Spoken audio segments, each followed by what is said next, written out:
There was once a Dax cavalry woman, the lover of an Orocan couple named Corfel and Aurelia. What was her name? We do not know, but they never used it. They called her by many pet names, though. For an exotic pet she was to them. Little Sweetness, Tender Petal, Wild Rider. Had a mere Dax been known to be engaging in relations with her betters, she would have been executed on the spot. But the couple's power and influence was such that the affair would never be publicly addressed. Still, they feared to use her name, for names have power. Many gifts they gave her, fine armor, rubido rings, and a horse of her own, on the condition that she never ever named it. Names were for people, not possessions. So long as it remained a mere nameless thing, she would never love it more than them. But the rider could not bear to deny her friend the simple kindness of a name. So she whispered into its ear, "You are Rakali, freshness after rain."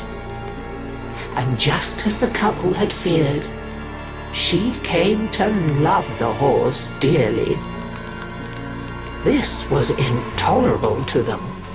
The horse had to go. An accidental impalement was arranged. But fate played a cruel trick, and both rider and horse were impaled. Corfel and Aurelia hastened to her side. Ignoring the dying horse, they fretted over their lover as she coughed blood. Continuity was out of the question. In desperation, they turned to a certain expert and pleaded with him to let her live forever. He returned the rider to them, transformed to a warrior of living steel. Her sweet and pretty face looked upon them with a smile that would never fade. For all their talk of forever, they wearied of her immediately. Now that the relationship was no longer taboo, they abandoned it. Parties became awkward when the rider stood vacantly by, useless as an abandoned doll. She had to go.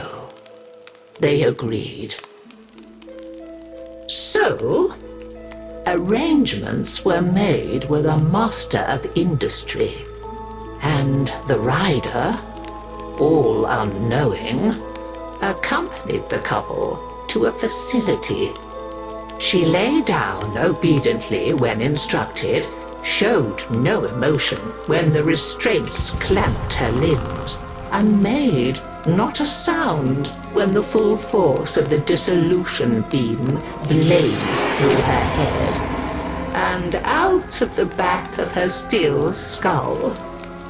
The couple were satisfied. Their sentimental mistake was dead, and furthermore, the smiling doll's face was erased. Now they could erase it from their memory. I doubt I need to tell you what faceless thing clambered jerkily from the facility's waste disposal heap in the still of a Navarus night. How she sought for her Dax Nakana and found only the overseer's whip-blade. Confused, vacant, she wandered. Why was she alone? Where was her loyal Rakali? She reached deep into despair and memory, and summoned up a ghost horse to run alongside her on the night wings. Now, at least, she was no longer alone. She groped for other memories, came up with hands overflowing with betrayal. When the morning sun rose on Corfell and Aurelia, they were faceless too, and quite still. After that, she wandered without purpose, and the legend of the Hollow Rider grew. And so we come to my part in her story.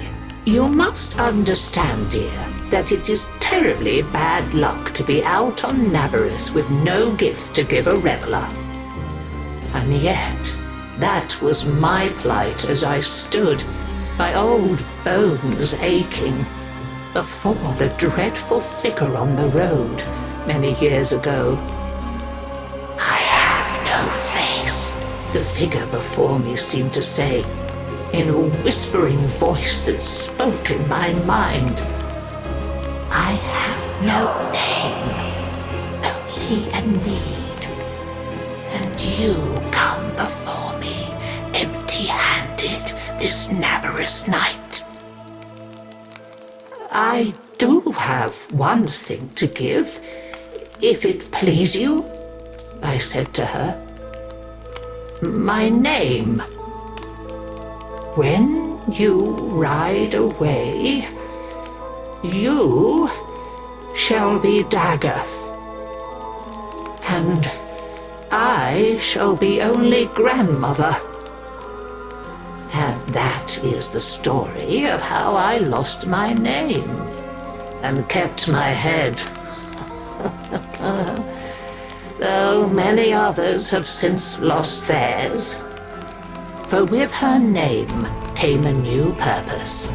Dagath, you see, means the mirror that accuses. They say that none can now look into the gulf where once her face was, without their own sins rising to accuse them, and a swift, sharp sentence following.